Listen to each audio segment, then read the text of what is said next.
Now, in the simulation part of the AI is going to help you work your story. You've already identified in the preparation part, you've identified the one issue you're calling.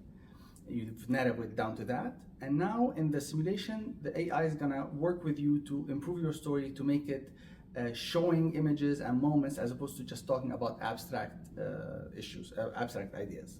Now, Sandy is going to give us two models. She's going to give us the bad model where she only tells and doesn't show anything and talks about general abstract concepts. And then a second version, which is the one we want, showing images, moments that would appeal to our senses and appeal to our heart, and that's what is going to cause the motivation. So compare the first version with the second version. I came to the US as a teenager, and I remember going to school and feeling very lonely and isolated. I remember the first day, I didn't know how to ask for a lunch ticket, and I didn't know what to do at that moment. And that first week, I didn't understand a word the teacher was saying. But you know, I remember thinking I need to learn English. So I studied very hard, and a year later, I was able to learn English. And 5 years later, I received a scholarship to go to college. And after college, I want to pay it forward. And so in 1995, when I was in Washington, D.C., there was like 6,000 refugees. And at that time, many of these children are joining gang, and I wanted to help them. So I worked with a group of people and started an organization to help them with English and help them how to apply for college. And many of them were able to go to college. And that's my story. Okay, so that's where she's only talking about the story, and now she's gonna tell us the story through showing. So compare how the first version sounds compared to now this version. I came to the US when I was 13 years old, and I remember it was end of October. We landed in Salt Lake City, Utah, and it was snowing. I ran out of the airport and stuck out my tongue and tasted a snowflake. The first day in school, I was in 7th grade at Westlake Junior High. And at lunchtime, when everyone went to lunch, I stood outside the lunchroom, looking through the glass door, smelling the French fry, crying because I didn't know how to ask for a lunch ticket in English. And for that whole week, all I could do was put my head down on the desk and cry. No one noticed me. And as I was crying, I realized, my parents risked their life and my life. We almost died in the ocean. And for 3 years in the refugee camps, I dreamt that one day I would come to the US and go to school again. And now I'm in school and all I could do is cry. I realized crying was not the answer. So every night I sat up with a very thick Vietnamese green dictionary and look up every word. Sometimes homework doesn't make any sense, but I just copy down the whole paragraph and hope that the teacher give me credit.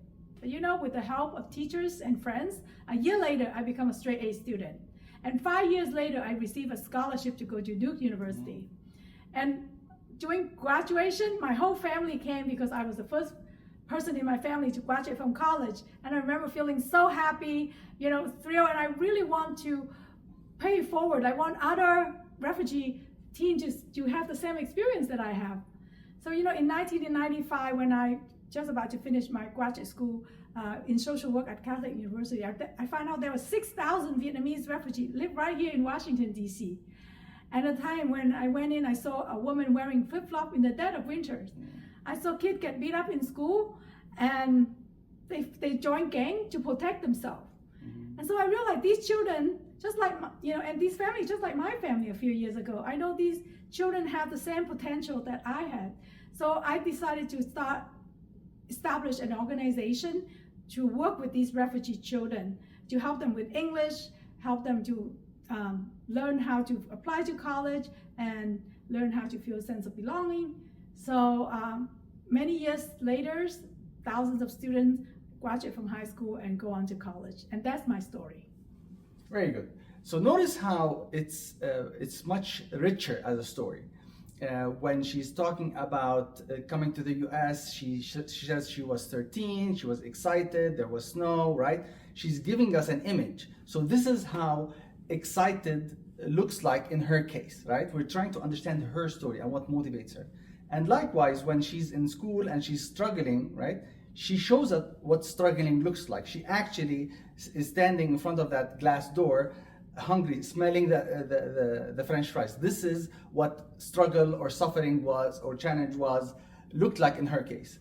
And then when she worked hard to study, right, in the first version, she actually told us she got a thick green Vietnamese English book, and she would write her homework. Even sometimes she wouldn't understand it, right? And she would hope that the teacher would give her a grade just for her effort. Again, she's showing us what it was like for her to work hard, what it was like for her to come to the US, what it was like for her to feel alienated. And then when she comes to the part of the story of, for example, graduation, right? That's how much of a deal it was that she actually graduates. She's the first one who graduates from her family, and the whole family is excited, right? As opposed to, I went to college and I graduated, right? No, she gives us a rich picture, and we understand that it's such a big deal and it's such an achievement, starting from crying, not being able to speak English, to graduating from Duke, first person from her family. And then finally, when she's in DC, she tells us what it looked like for the new refugees that were suffering, a woman in flip-flops in the dead of winter. This is what it looked like. Kids getting beaten up in school and joining gangs to protect themselves, right? This is the consequence. This is when people are, we say, not assimilated. This is what not assimilated looks like in this case, right? And we could understand now why somebody like her would be motivated to work on refugees, right? She showed us the images and the issues and the moments she went through, the struggle as well as the triumph. And then she shows us what those new kids are struggling with. Of course, somebody like her is going to try to change that, the fate of these kids. So when you're working on your story, the AI is gonna be responding to you, trying to get you to show the challenge, what was challenging about it, the choice, what were choices in front of you, and then how did you choose one over the other options, and then the outcome you experienced. Was it good? Was it bad? Again, the AI is going to help you to get to a level where once it's 100%, then it's strong enough to record your story, and then we'll give you feedback before class.